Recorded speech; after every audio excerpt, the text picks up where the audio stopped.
commence à la voir, la lumière au bout du tunnel.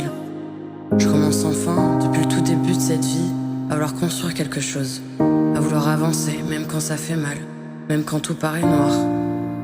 Et je suis partagée entre mes envies récurrentes de faire cesser cette douleur à tout prix, de disparaître, et mes envies de vivre intensément, de vivre les hauts et les bas avec le cœur, d'avoir mal, tellement mal parfois, mais sans jamais baisser les bras. Je commence peu à peu à imaginer ce que ça ferait de vivre encore quelques années, encore un peu plus.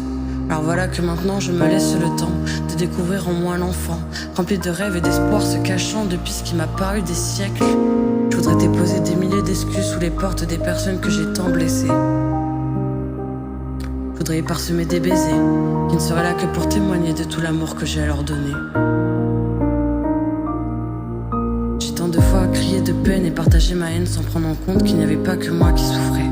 Alors bien sûr, étais-je sûrement la première à subir ce mal-être, mais quand bien même, je ne voulais pas être ce poids pour ceux que j'aime.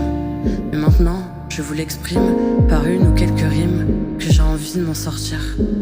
Mes humeurs vacillent, mes larmes et mes colères défilent, mais d'une certaine façon, je peux dire que je me sens en vie. Ça n'a pas toujours été le cas. Ce vide béant a longtemps fait partie de moi. Puis-je supposer que je suis sur la bonne voie, qu'un jour toutes ces souffrances disparaîtra? Je l'espère si fort, je l'envie chaque nuit. Quand tout espoir a l'air perdu, il suffit d'une personne, un moment, une musique, et tout reprend des couleurs. Ma vie si terne me paraît-elle jusqu'ici, me réserve peut-être le meilleur pour plus tard. Je peux à nouveau y croire, quand malgré ce vide qui creuse à l'intérieur de soi, il y a toujours des pleurs pour me rappeler que je suis là, que je suis toujours là. Certes, divisé entre la douleur et le vide, entre l'amour et les cris, mais putain, je le répète encore, je sens que je suis en vie. Et ça c'est ma putain de lueur d'espoir.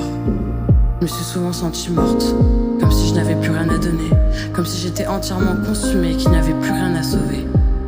Mais je ne le suis pas. Je suis bien vivante, et je compte le rester. Tant que j'aurai de l'amour dans mon cœur et des rêves dans ma tête, c'est pas terminé. Bien sûr qu'il me reste des choses à accomplir dans cette vie, et je vais y arriver. Je vais me battre sans relâche, peu importe si je rechute, je sais que je me relèverai. Il le faut, j'apprends tout juste à m'aimer. Je vais m'en sortir. Cette fois, c'est décidé.